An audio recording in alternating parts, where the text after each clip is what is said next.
चलिए आज हम बहुत ही डीपली विश्लेषण करके लेकर आए हैं कि एक्सपेक्टेड कट ऑफ क्या रह सकती है, कितने पर आपको टेंशन फ्री हो जाना चाहिए और फिजिकल के लिए प्रिपरेशन करना शुरू कर देना चाहिए। अच्छा, दोनों चीज़ें हम बता देंगे कि आपकी जो है टाइप मतलब रनिंग के लिए कितनी कट ऑफ जाएगी, इसके अलावा फाइनल कट ऑफ क्या रहने वाली है, ठीक है? तो एक-एक करके सारी चीज़ों पर हम बात करेंगे। तो पहले ये जान लीजिए 4543 वैकेंसी, लेकिन 2000 प्लस पद बढ़ने के जो ये बातें चल रही हैं, ये बिल्कुल भी नहीं होने वाली है। ये आप अपने आप को दिलासा देने के लिए कुछ भी कह सकते हैं कि हाँ, कोई भी तो आपको दिलासा दे सकता है कि हाँ 2000 पद बढ़ जाएँगे, तो आप भी सोचोगे हाँ 2 यानी 3 गुना फिजिकल के लिए पास किया जाएगा। तो लगभग 6000 का फ़र्क पड़ेगा, तो लगभग हो सकता है कि जो है मतलब मेरा भी हो जाए। तो ऐसा कुछ नहीं होने वाला है, कुल मिलाकर आप ऐसा मान के चलिए कि 4543 वैकेंसी ही हैं। तो 10 से 11 लाख लोगों ने, लगभग 10,70,000 के आसपास लोगों ने एग्ज़ाम दिया था और लगभग 15 लाख फॉर्म पड़े थे। ठीक। अभी क्या देखते हैं कि 4 शिफ्ट में हुआ था, तो यहाँ पर बहुत सारा कन्फ्यूजन ये भी है कि शिफ्ट हार्ड और इजी थी, उनमें नॉर्मलाइजेशन भी देखने को मिलेगा, जो भी कट ऑफ पर इफेक्ट डालेगा। आइए जानते हैं कि कुल मिलाकर कितने गुना लोगों को लगभग पास किया जाता है। ठीक है, तो यहाँ पर हम देखें कि कुल मिलाकर सबसे पहले ये देख लीजिए कि जो वैकेंसी है वो भी पिछली बार की जो तुलना की जाए तो आधी है। 2021 में जो वैकेंसी थी उसकी आधी है। एग्जाम लेवल की बात किया जाए तो एग्जाम लेवल थोड़ा-सा मतलब आसान रहा है और 21 में एक नॉर्मल लेवल कह सकते हैं, ना ज़्यादा टफ था, ना ज़्यादा आसान था। वही लेवल अगर होता तो कहीं न कहीं ज़्यादा अच्छा था। लेकिन एक चीज़ ये है कि पिछली बार ऑफ़लाइन था, पिछली बार ऑनलाइन था, इस बार ऑफ़लाइन है, तो इस वजह से भी हो सकता है कि बनाया गया हो कि आसान बनाया जाए, जिससे बच्चों को पूरा क्वेश्चन अटेम्प्ट करने में आसानी हो। लेकिन उनका अंदाज़ा कुछ अच्छा नहीं था, जिसकी वजह से कुछ ज़्यादा ही आसान हो गया और बच्चे कहीं न कहीं ज़्यादा ही क्वेश्चन अटेम्प्ट कर लिए। क्योंकि तैयारी इतने दिनों से बच्चे कर रहे थे और कट ऑफ तो ज़्यादा बढ़नी ही थी। उनको पहले से भी हो सकता है कि वो लोग इस सब चीज़ों पर ना ध्यान देते हों, बस उनको पेपर ही बनाने से मतलब है और चेक करने से, रिजल्ट देने से मतलब है। तो ये चीज़ें अलग हैं, ठीक है? तो इस बार की चलिए हम सीधा कट ऑफ देख लेते हैं। तो यहाँ पर इस बार की जो कट ऑफ की बात कर लेते हैं थोड़ा-सा हम। मेरे पास एक स्लाइड थी, हाँ।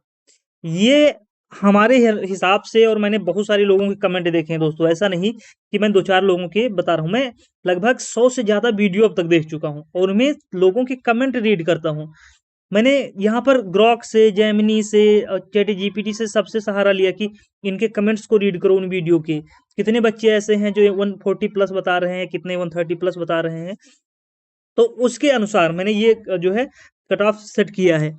तो ये जो सुरक्षित कट ऑफ है आपकी, ठीक है? ये फाइनल के लिए देखिए, ये पहली रनिंग के लिए रहेगी और दूसरी फाइनल के लिए रहेगी। अच्छा, अब आप कह रहे होंगे यूआर और ओबीसी में बहुत ज़्यादा अंतर नहीं कर रखे हो, तो एक ये रखो, सॉरी, ओबीसी और यूआर में अंतर नहीं कर रखे हो, तो इसका एक सीधा-सा फंडा ये समझो कि इसका इतना ऐसा रखने का एक कारण यही है कि हमने देखा है कि ओबीसी की जनसंख्या इतनी है कि कहीं न कहीं सीटें बहुत ज़्यादा तो है नहीं, तो हमें लगता है कि ओबीसी और यूआर की कट ऑफ लगभग सेम-सेम रहेगी। हाँ, ईडब्ल्यूएस हर बार कम जा रही है, तो इस बार भी थोड़ा कम जाएगी और मैंने देखा वैकेंसी भी ठीक-ठाक ही है। इसके अलावा एससी की कम ही जाएगी, 124 से भी कम जा सकती है, लगभग 120 के आस-पास जा सकती है और एसटी की 120 से भी कम, यानी कि लगभग 115 के आस-पास या इससे भी थोड़ी कम ही रहेगी, क्योंकि बहुत ज़्यादा नहीं रहेगी, ठीक है? ये आपके अनुमानित अंक हैं कि इतने पर कट ऑफ जा सकती है, लगभग 320 आपकी बन रहे हैं, तो आपको फिजिकल करना चाहिए। 330 से 335 के आस-पास में आपका फाइनल हो जाएगा, ठीक? तो कुछ इस तरीके से ही आपका कट ऑफ रहने वाला है। और एक चीज़ और बता दें कि बहुत ज़्यादा जो है कट ऑफ नहीं रहने वाला है। ये महिलाओं का कट ऑफ है, महिलाओं में देख लीजिए लगभग इतना ही कट ऑफ रहने वाला है। 120 से 123 अनरिजर्व्ड का लगभग हो जाएगा। देखिए यहाँ पर क्या है कि सभी ओबीसी, एससी, एसटी और अनरिजर्व्ड वाले, ईडब्ल्यूएस वाले सभी बता रहे हैं 130-40, लेकिन वहाँ पर जब कट ऑफ बनती है तो सभी फैक्टर अलग-अलग होते हैं। जैसे कि आप देख लो कि जैसे कुछ एससी होते हैं या एसटी होते हैं या ओबीसी होते हैं, ईडब्ल्यूएस वाले होते हैं, इनके जब नंबर देखा जाए कि जब ज़्यादा होते हैं तो वो अनरिजर्व्ड में काउंट किए जाते हैं, ठीक है? तो ऐसे में क्या होता है ये अनरिजर्व्ड की तो कट ऑफ बढ़ जाती है, लेकिन जो है ओबीसी और एससी एसटी और ईडब्ल्यूएस का कहीं ना कहीं बेनिफिट देखने को मिल जाता है। तो ऐसे ही ईडब्ल्यूएस वाले भी हैं, तो ईडब्ल्यूएस वाले भी जहाँ पहले उनका पहले से मेंटालिटी यही रहती है कि मुझे अनरिजर्व्ड फाइट करना है, वो बस ये है ईडब्ल्यूएस सर्टिफिकेट जब से बनने लगा तो बना के लगा दिए। अब उनका मैक्सिमम बच्चे ऐसे होते हैं जिनका कहीं ना कहीं ईडब्ल्यूएस वाले वो जो है अनरिजर्व्ड में काउंट कर लिए जाते हैं, क्योंकि उनका नंबर ही ऐसा लगभग होता है।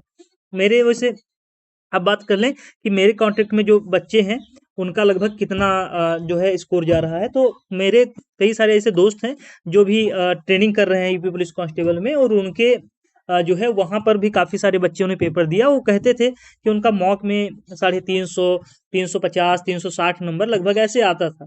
तो मैंने भी उससे पूछा कि भाई कि क्या एवरेज स्कोर आ रहा है, तो उसने बताया कि कुछ ही ऐसे बच्चे हैं जिन्होंने 135 या 140 प्लस, तो 10 ही 20 बच्चे हैं। 135 यानी 135 प्लस बहुत ही कम बच्चे, लगभग 30 से 40 बच्चे से निकल के आ रहे हैं, और बाकी मैक्सिमम 125 से लेकर 132 तक बहुत तगड़ी भीड़ देखने को मिल रही है। यहाँ तक कि लगभग हर ट्रेनिंग सेंटर में, या आप अपने आसपास में देख लोगे, अपने दोस्तों में देख लोगे, मेरे ऐसे दोस्त थे जो अच्छा पढ़ने लिखने वाले थे, तो उनका भी 132 के आसपास ही रह गया लगभग। ठीक है, तो आप लोग भी कमेंट करके बताइए कि आपके आसपास का क्या जो है चल रहा है। एक चीज ये देख लीजिए कि बहुत ज़्यादा इसमें टाइम नहीं लगेगा। अप्रैल मई में आपकी आंसर की देखो आंसर की तो आपकी आने ही वाली है। ठीक है, आंसर की तो आपकी अभी 1-2 दिन में आ जाएगी। ठीक, फिजिकल आपका जो है लगभग जुलाई के आसपास में, जुलाई अगस्त लगभग हो सकता है। ठीक है, क्योंकि बारिश के मौसम में कराया नहीं जाएगा, उससे थोड़ा सा पहले कराया जा सकता है। मेडिकल परीक्षण आपका सितंबर अक्टूबर में, और दिवाली, हमें लगता है दिवाली के दिन आपका जो है फाइनल, नहीं तो ज्वाइनिंग करा लिया जाएगा या फिर फाइनल रिजल्ट दे दिया जाएगा। ठीक, तो कुल मिलाकर बस आप लोग लगे रहिए और अपनी अभी फिजिकल की तैयारी शुरू कर दीजिए। चलिए फिर से मिलते हैं, और हाँ, जो जो जिनका भी थोड़ा बहुत नंबर कम रह गया है वो उनको यूपी पुलिस कांस्टेबल के लिए लग जाना चाहिए, क्योंकि लगातार वैकेंसी है, और जिनका उसमें भी गड़बड़ हुआ है तो ये हिसाब से आप इग्नोर कर दीजिए कि हाँ ये वैकेंसी अच्छी नहीं थी। दरोगा की जो जॉब है बहुत ही मतलब अपने आप को समझाने के लिए कि हाँ देखो, लिखवाल की जॉब क्या रहे, अगर लिखवाल अगर बन जाते हैं तो आप अपने डिस्ट्रिक्ट में रहेंगे, अपने आप घर के आसपास में रहेंगे, और छुट्टी की भी प्रॉब्लम नहीं होगी, और ज़्यादा प्रेशर भी नहीं होगा। ठीक है, और ठीक है, बाकी चीज़ें तो लगभग ठीक ही हैं। चलो फिर से मिलते हैं हम एक नए वीडियो में। जय हिंद, टेक केयर।